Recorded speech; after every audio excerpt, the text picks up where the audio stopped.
Hello, everyone. Welcome to the program. This is Thunder Politics on Channels Television. I'm Sean Kimbale in Abuja.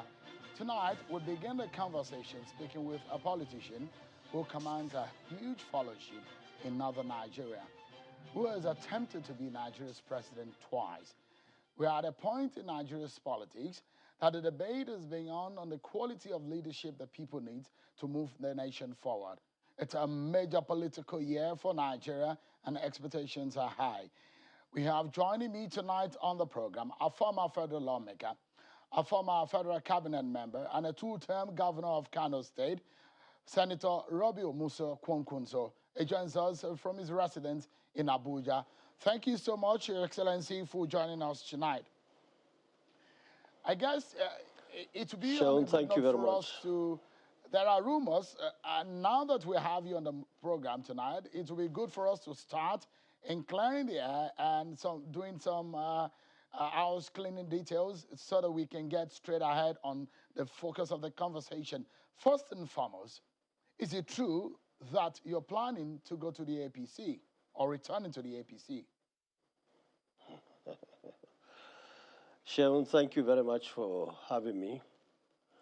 And Sean, I have never told anybody that I have decided to go to APC or any other party for that matter.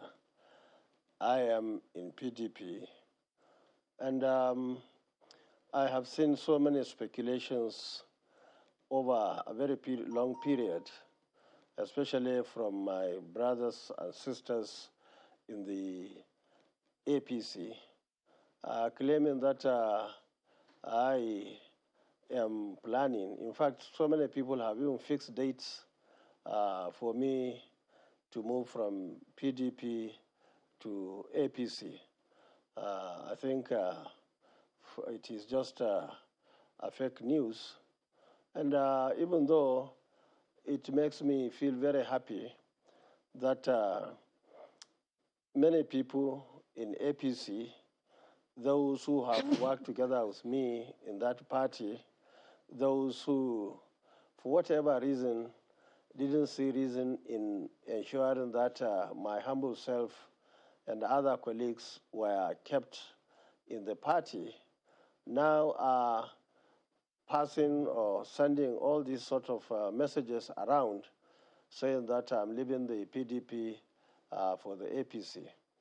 But I'm happy to say that we are working very hard together with my colleagues in PDP to ensure that we have success in the forthcoming election. So that's where we are now, but we wait and see how it goes. I'm sure maybe by this year, many things will be very clear to everybody in this country. Can we then say clearly that you're perfectly in a good state of health in terms of membership of your party in the PDP and your status thereof, and that everything is fine with you and the PDP?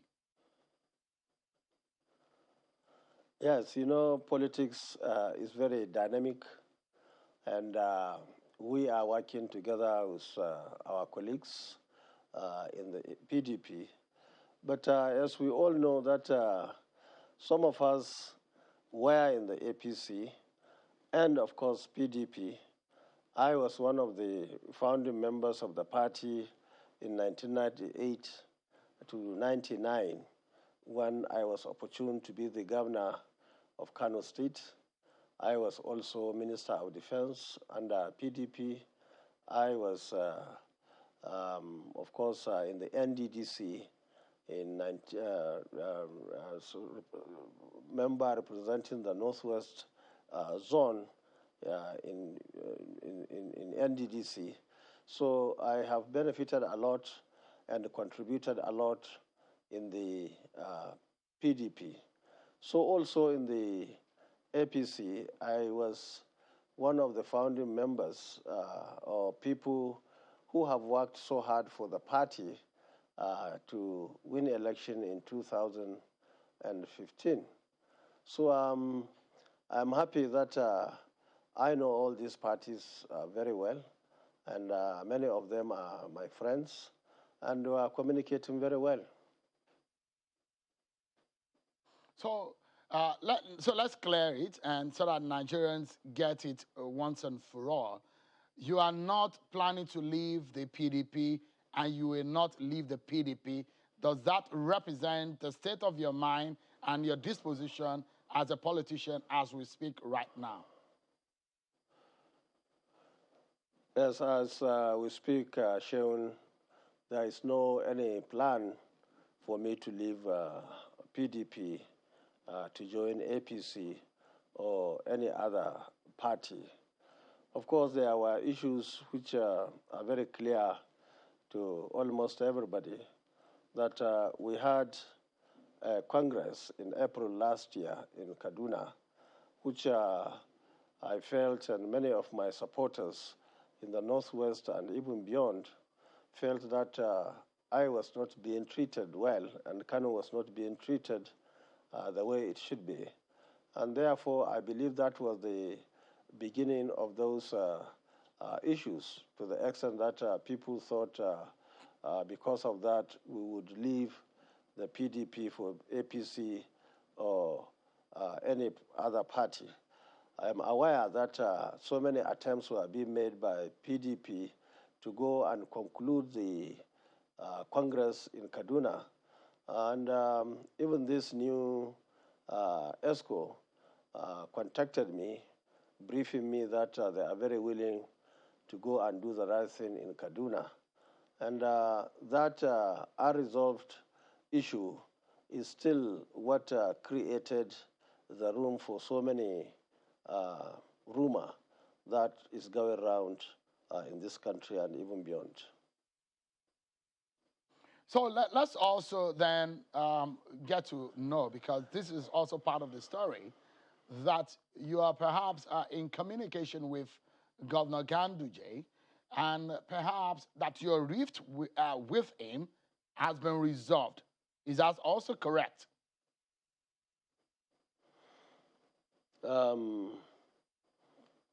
Yes, I'm sure people were making all these statements because recently when I lost my junior brother, Governor Ganduje, and many people, senior people in his government and in his party decided to come and condole me and my family on the death of my brother.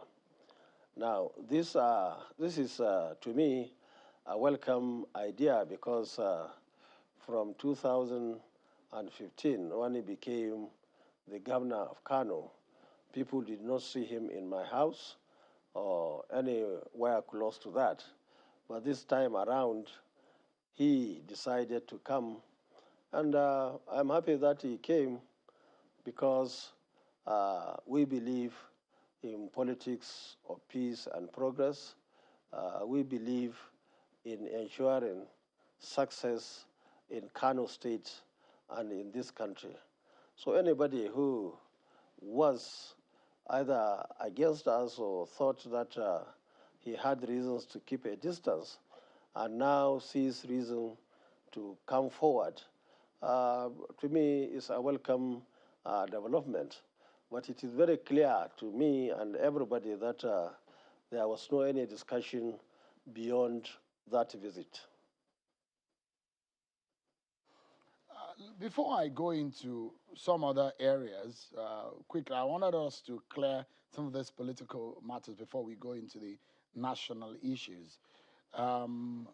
You were instrumental in determining your successor in office, of which your deputy, the present governor, Umaru Ganduje, succeeded you. I'd like to ask, do you have any regrets, for those who said you installed him, quote and unquote? Do you have any regrets ensuring that he was your successor in any way?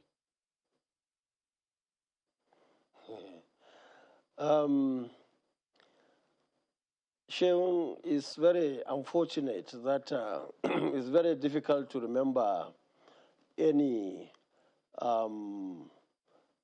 good example in terms of secession in this country from 1999 to date. But many people are keeping their eyes on Kanu, especially because of my earlier relationship with the governor, because he was my deputy governor from 1999 to 2003, and of course my essay when I was Minister of Defense. And thereafter, in 2007, I lobbied the then President Teradua, and of course he got a job in Chad Republic to be the Executive Secretary of Chad Basin. And he was there when I got ticket in 2010, and asked him to resign and come back to Nigeria to be my deputy. And when I was going, I thought we should have an inclusive government by supporting him to become governor. And when he became governor, many issues started, to the extent that I had to stay away from Kano for 3.5 years. And I was a service senator, even though I didn't want to. I actually wanted to go to Kano to see my constituents, see my extended family, and so on. But it's just part of the game. As I said, even if it were somebody, probably it would have been the same, or at least like we have seen elsewhere. As I told you, I cannot remember any very good example of people who have handed over to their successors and stay for some time without issues. So I have no regret whatsoever, because we are still strong, in fact, much stronger than 2015, not only in Kano, but across the country and beyond. So I'm so happy that we are still alive and strong in the game, to the extent that the governor and many other people. So if I may ask you, if you have the opportunity, a few times you said that you have given the name of Governor Ganduje for appointment or for positions up to the point of becoming your deputy and eventually becoming governor. If you have the opportunity to put his name down for any position again, would you do so? Sharon, politics is very dynamic, and of course, at any given time, once something crops up, you look around and see the best person for the job. In any case, we are not in the same party with Dr. Ganduja now, and therefore, I think the suggestion that we are making, it should not even be on the table, because we are in different parties. Maybe we should wait and see how it goes before thinking that Dr. Ganduje is as good as other people that are with me at the moment. All right. A very critical question is that when anybody see you, the term the Kwankwansia movement comes to fore, and of course, looking at your red hat, that is the insignia that most of your followers across Kano and in some part of the country, that's how you can easily identify them. But for those who are saying that the Konkonsia movement has been badly decimated, that it has been reduced to a group that cannot even win election, how do you react to such?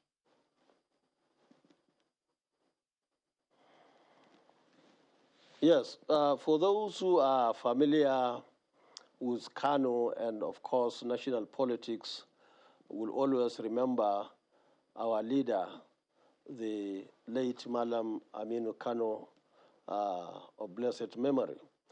And we started, we are the followers of Malam Aminu Kano, especially when we were very young, when we were even children.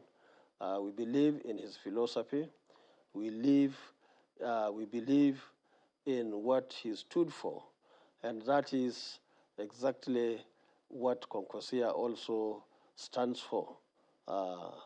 And for you and probably some other people who don't know, this cap, the red cap we are wearing, is not only because of the Malam Aminu Kano himself, but because of what he stands for.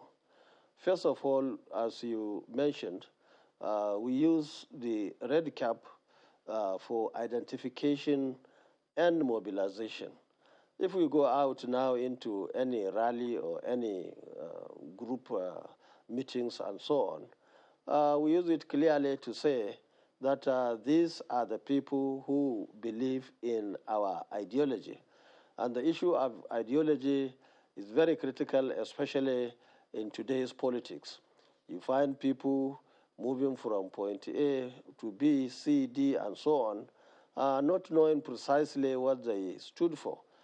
Even the parties that we have today are also finding it difficult to believe in a particular ideology. So the red cap not only stands on the issue of mobilization, but also the color indicates hard work, integrity, and of course, emancipation of our people from the difficulties that they find or we find ourselves today in this country and even before now. And the white is the issue of peace. We are very peaceful people. We want to ensure that families, towns, villages, and the country is in complete peace. And of course, other issues associated with that, ranging from humility to education. Because Senator, our movement believes in education and education. That movement, sorry, okay, so what I was pointing out is there are criticism down in Kano and in some parts of the country that the Konkonsuya movement is not as viable as it used to be. That is, you've lost election on that platform in the recent past, and that it's been decimated, and it can no longer win election as far as Kano is concerned. How do you react to that? Now, you see, Sheun, I contested elections 16 times, and I only lost 3 and won 13. One is in 2003 when I was a sitting governor, based on sentiments, mainly religious sentiments, that our group at that particular time really was too liberal. And we had, on the other hand, people who came on the extreme side of the religion and making a lot of noise and so on. So that was the first election that I lost. And the second one was in Lagos, when I contested primary elections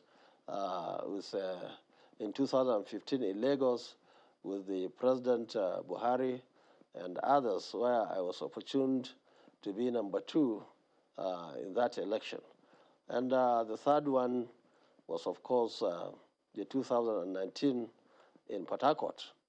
And all these things, we all know why it happened, but the fact of the matter is, today, for those who are conversant and those who really know politics, because you have to be in the business to even understand, many people thought that members of Concosia, or all of them, are wearing red cap. I can tell you that it's just a very small fraction. Concosia today is not only in Kano or Northwest or Northern Nigeria, or even in the country. It goes beyond that. We have offices, so many offices in African countries today, some even in Europe and America and so on. People, especially the young men and women, who have seen our programs and projects. Because unlike Aminu Kano, the present day Konkosia had a lot of opportunities under my humble self and many other people who have worked so hard, who have convinced most of the people in this country that that is the best way to go. Konkosia is all about good leadership, strong leadership, ensuring that the right things are done, ensuring integrity, and ensuring accountability while somebody is on the steering of leadership. All right. So, I mean, it brings to the fore. You mentioned part of what I'm going to put to you, Your Excellency. And it's the fact that you have always wanted to be Nigeria's president. On 2 occasions now, you have made an attempt. You lost in the primary to President Buhari. You came second in that in 2014 for the 2015 ticket when you and some of your colleagues in the PDP moved into to form the coalition called the APC. In 2019, you lost to Atiku Abubakar, the candidate of the PDP. Do you still hold that ambition? Do you still have the ambition? Do you still want to be Nigeria's president in 2023?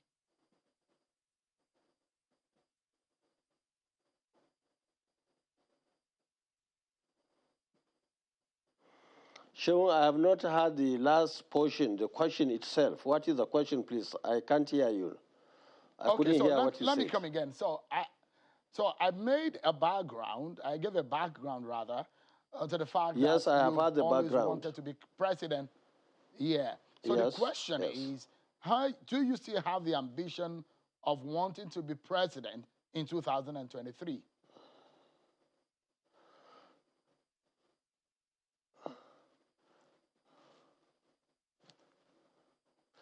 Okay, I have now heard the question, even though I didn't hear the last portion. You are asking whether I still have the ambition to become president of this country.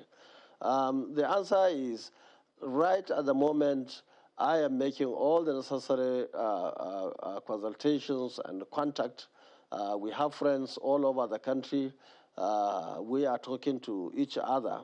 And I believe that we are almost there. Because this is 2022, and the election itself is coming first quarter of 2023. So I think it's just a matter of a little bit of patience. In the next couple of months, I believe everything will be clear, and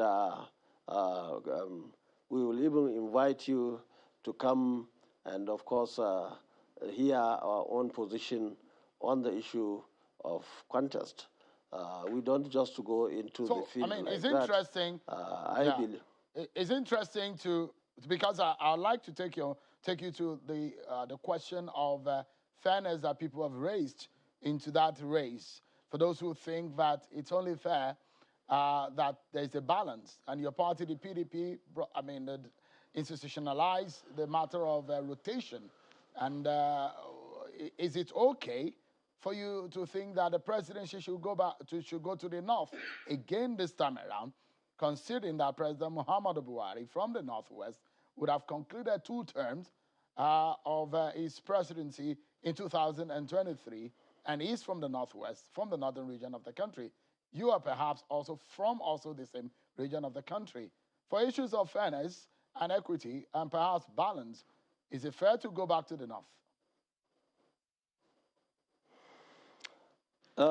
You see, many people are mixing what ordinarily shouldn't come together at all. We have PDP, we have APC, we have ABGA, and we have many other parties today in this country. And the issue of where a party put its presidency or vice presidency is a matter of strategy. If you look at from 1999 to date, or even up to 2023, we have 16 years of PDP and, of course, 8 years of APC. Now, in the 16 years of PDP, we had a situation where the presidency has been in the south for 14 years and only in the north for 2 years during the Sheikh Umar Musa Adua of blessed memory. Now, you see, some people, maybe because they don't understand the politics, maybe they want to be mischievous, they keep on mixing the two issue of two political parties. These are PDP and APC are contestants in this game. I have never seen anywhere in the world where two contestants or three or four decide to sit down and start deciding what they will do themselves, like we have seen recently in Lagos, where governors of the South met on this issue of North and South. And we believe that that is not the best way to go about it. It's just like football teams that are going to contest among themselves to sit down. One is saying that, look, because I know I have to bring my first 11 from this part of the country, the others who are flexible to either bring there or elsewhere, they are just coercing themselves to say that you have to bring your second team. And that is not the best way to do it. And you see, I have not been in this game for too long. I'm only 30 years from the days of my House of Reps, which was 1992 when I was Deputy Speaker of the House of Reps. To date, most of the presidents I supported were presidents from the South.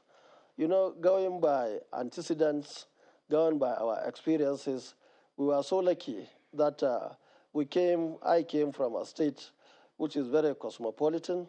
We live with so many ethnic groups. We live happily with Christians and Muslims and even people with no religions or people from other parts of the world who are not either Christians or Muslims. And I am personally in politics and contesting elections, not because I am a Christian or a Muslim, not because I come from the Northwest or Southwest.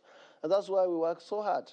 Unlike many other people who decide to be, with due respect, lazy, and they always use the issue of sentiments, religions, zones, and so on. If you look at from 1992, when I was in the House of Reps, our candidate then was Chief MK Abiola in the SDP. We supported him to the last. He won in election. And coincidentally, just recently, our leader died. We pray to Almighty God to give him Jannatul Firdaus. That's Tofa, Alhaji Bashir Usman Tofa, who died just recently. He was the candidate of APC.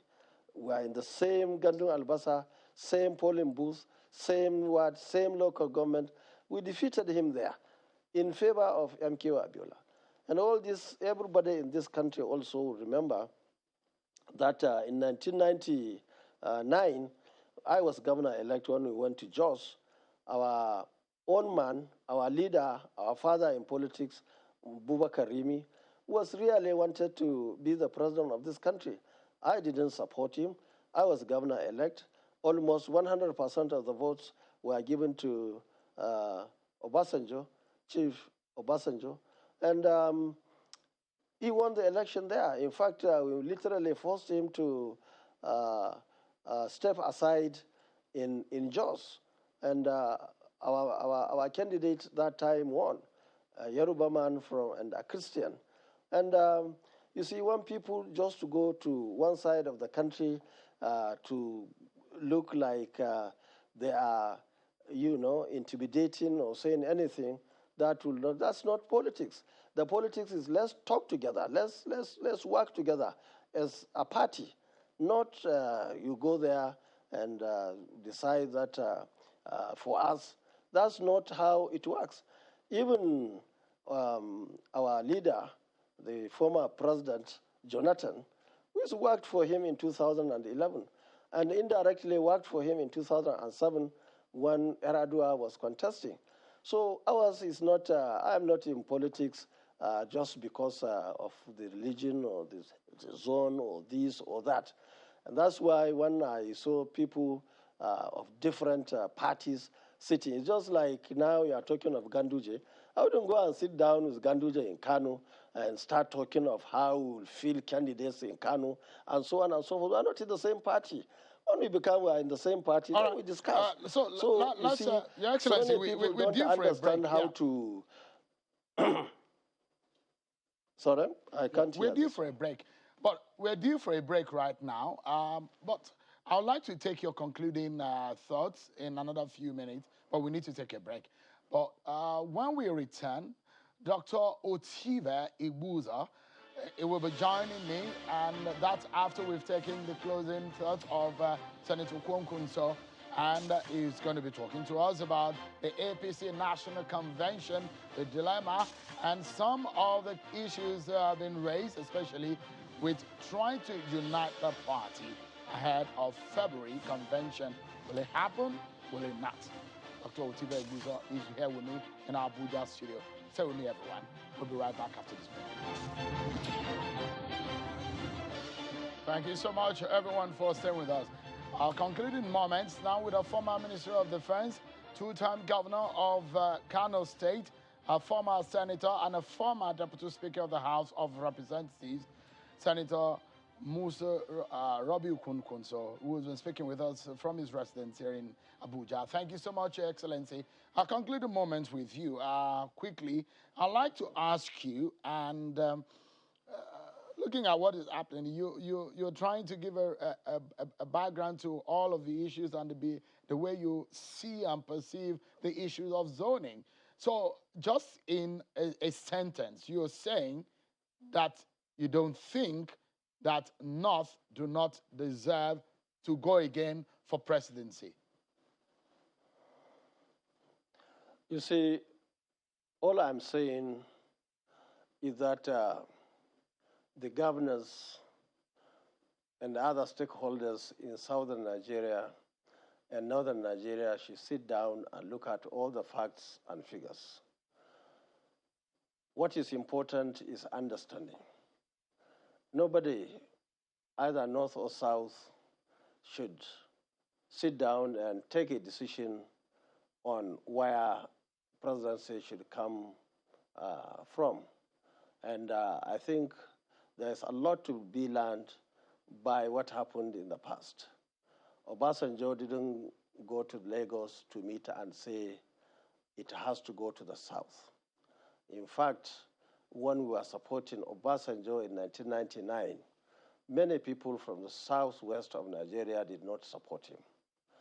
Of course, when we were supporting MKO Abiola, many people in the southwest didn't see reason in supporting him. And of course, even in 2007, when we were working for Eradua and Jonathan, many people didn't see that. And especially in 2011, when Jonathan himself from the South, from minority, even in the South, many people didn't believe in that, but we worked for him and he won the election. So what I'm just trying to say is that there must be no any intimidation or harassment on anybody. Politics is all about negotiations, understanding. And you see, the person who is becoming the president let's anchor himself on this point, is key to Senator. all that. Yeah.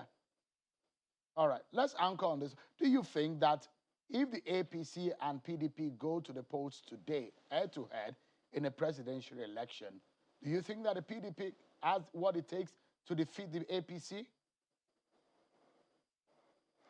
You see, all the two parties have a lot of work to be done.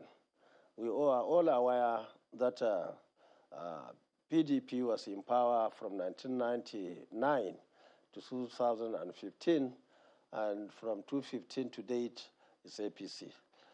People had reasons to change from PDP to APC. Today, we have government that, to me, to put it mildly, that it doesn't understand or they have no capacity to do anything better than what PDP has done. And that's the general impression across the country.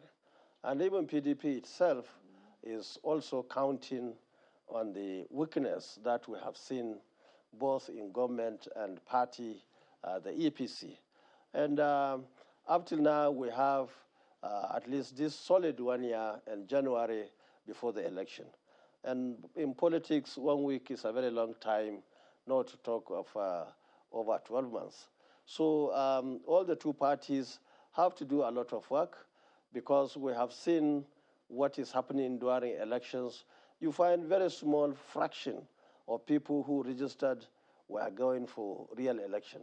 Sometimes less than 20%, as we have seen elsewhere. And maximum you find 30%, which is not good enough. you find yourselves in those situations because people don't believe in the parties. Of course, many don't even believe on the candidates. And I think if we have only two major parties in 2023 going for polls, unless if there are good candidates, because that will be key, because people have seen the weaknesses of all these two parties. Unless if the only difference, key thing, is that of the candidate. And I think one thing that PDP has to learn, if it has to win election, is that they have to get people, candidate that is good for the party and also good for the people. Now people, even at the village level, have their eyes opened. They know what they want. They know their friend or friends. And of course, they know those that they will never vote for. So if you just sit in Abuja or anywhere and select or elect somebody based on other parameters and make him your candidate, it's as good as you lost the election on that day, meaning even before the election itself. We have to leave it at that point, Your Excellency. Yeah. We need to anchor on that point, Your Excellency. Former Governor of Kano State and former Minister of Defense, Senator Robbie Okunkun. So thank you so much for joining us tonight. We appreciate the time. Shaun, thank you very much for having me. Thank you so much. Let's switch gears now. Last week, it was in the news that the APC governors will be meeting with President Muhammadu Buhari today over the party's national convention, which is speculated that it should hold in February. Well, the story came out of the visit of Governor Simon Lalong of Plateau State's visit to the president at a villa, but I'm reliably informed that the meeting will not happen. However, there are tension in the ruling APC on the plans for the convention as presidential hopefuls are already making overtures and lobbying, as well as those who are eyeing national party positions are already talking to people in the party. The National Reconciliation Committee, led by the former governor of Nasarawa State, has been going around the troubled APC state, making efforts to resolve the differences. Their last port of call was in Osun State. I think they went from Ogun now to Osun State. There is an obvious rift between the Governor Oyetola group in Osun and the former Governor Rauf Aregbesolah's group, the present sitting Minister of Interior, a crisis that's degenerated and become so messy. That is the moment when the former Governor of Nasarawa State, who was leading the committee, was emerging from that meeting in Oshogbo yesterday night. And let's take a listen to what they had to say after that meeting. We are very encouraged by what we've had. People have been straightforward. They have been very honest with us in their submissions. And they have taken very serious notice of the comments they made, the observations they made, the interventions they made to us. Okay. But what should we expect after this meeting? We are a committee who were set by the party. We'll take all this. We're going through the states where we have reason to believe there are some tangible petition. We listen to the petitioners, and then we make our report to the people who appointed us. We have been seeing committees coming here, and we have been experiencing, the way they handle our grievances. There's no committee that has come and has listened and went to Abuja to come back with any result. Now, well, I will pray that this committee will be an exception. If it is seen to be free, fair, and we can see justice done, no problem. We are members of APC. We are the real APC members. The party belongs to us. We fought for the party when majority of those who have turned us to opposition were not there. We know what it took us to get to where we are today, as far as the Progressive Party is concerned in the state of Osun. That is a moment when the committee met with the stakeholders and those warring, you call them warring factions in Osun State, divided along the Governor Yetola faction and the Minister of Interior faction, Rauf Aregbesola, trying to resolve the issues there. But one of the major issues here is, will the APC National Convention hold in February? There was a court case that was instituted just on Thursday or Friday. A member of the party had gone to court to say they cannot hold it until they conclude some of the congresses in the state. What is the position of things? I've joined me tonight. Dr. Otive Ubuzo is the Chief of Staff to the Deputy Senate President and the Chieftain of the APC. Thank you so much, Dr. Ubuzo, for joining us tonight. Thank you, Shehu, for having me. First and foremost, will the convention hold in February? Well, the current position is that the convention will hold in February. That's the official position. But we know that... Of the CCECC? Yes, CCECC. Or from the presidency? Is the CCPC that will approve a date for the convention. So there is an official approval for February? Yes. It's cast in stone? It's concrete? It's not cast in... I want to say it is cast in stone because, like you mentioned, there are discussions. I mean, some people have gone to court. There are at least 4 groups of people within the party today. There is a group that is saying that the convention should hold on February as scheduled, and they think that if it's not held in February, there will be consequences for the party, and they have good reasons. There is a group who is saying that the convention should be postponed till June to afford the opportunity to resolve these issues in a few states. And also, they are also afraid that if you do a convention, the issues that normally arise from convention before you do a presidential primaries again, that will be problematic. So they should hold the two together. There is a group, the third group, that within the party that thinks that whether it's February or June, that what is important is that there should be credible process. There should be transparent process. So for what we have done before, for instance, in 2015, so that after the convention and the primaries, everybody will see that that is the wishes and aspiration of the members.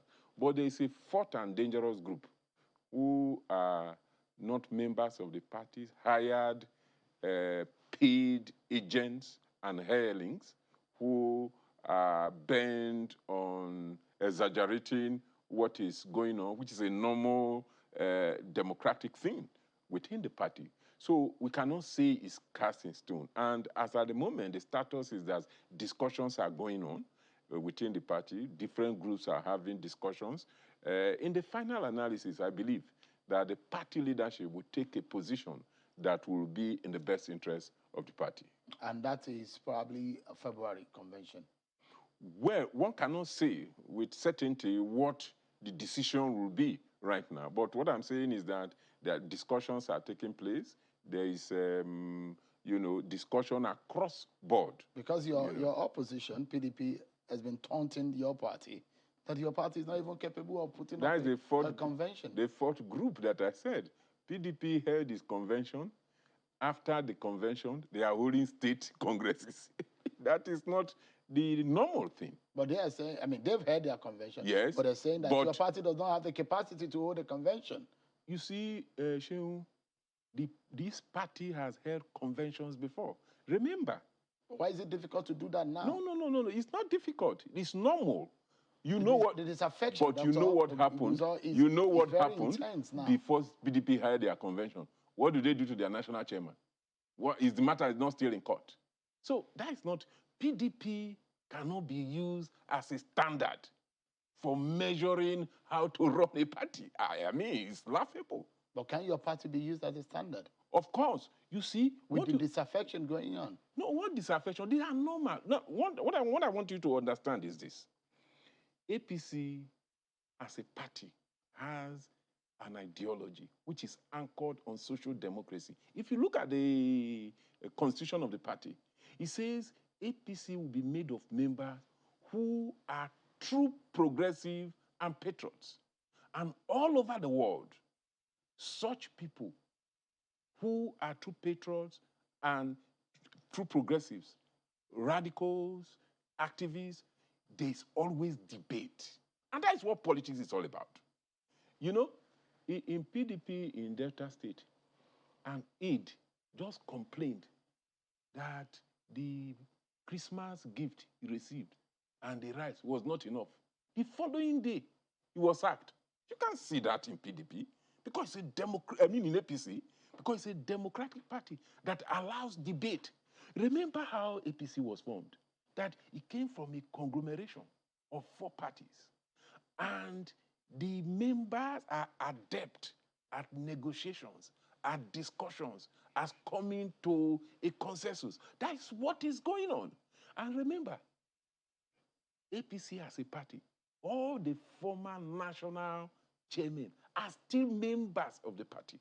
That tells you their ability to look at issues as they come, negotiate them, and come to a conclusion that will be favorable Dr. to Ibuzo, the party. I mean, and when you majority see of a sitting president in a political party, there is the assumption that the crises are easily resolved. And that is one of the reasons why the PDP has been taunting your party, that even with the sitting president, you are not able to resolve your crisis. How did the PDP resolve these things? How did they remove their national chairman? How did they do?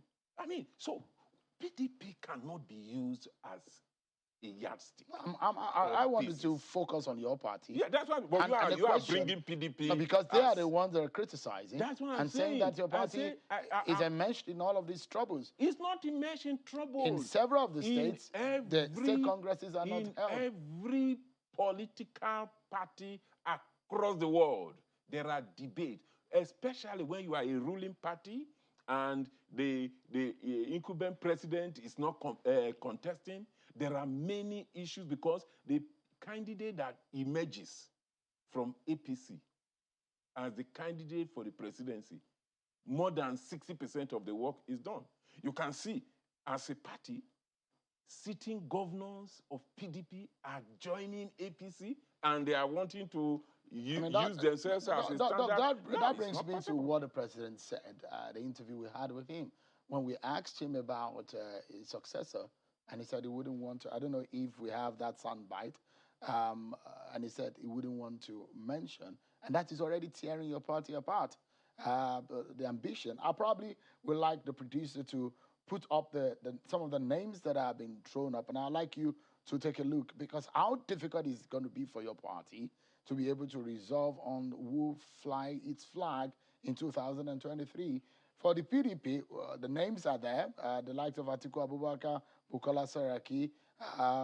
In the APC, the likes of the VP, Professor Yemi Oshibajo, Bola Tinubu, Rocha Sokorocha, Rotimi Amechi. In fact, outside of the PDP and APC, you have the likes of Obi Ezekwesili, Tunde Bakare, Jack Rich, and several others. The big question is, how easy will your party be able to resolve, considering the fact that it might also be difficult for your party to run an election when PDP is saying they want to remove you from prominence and they want to restore Nigeria?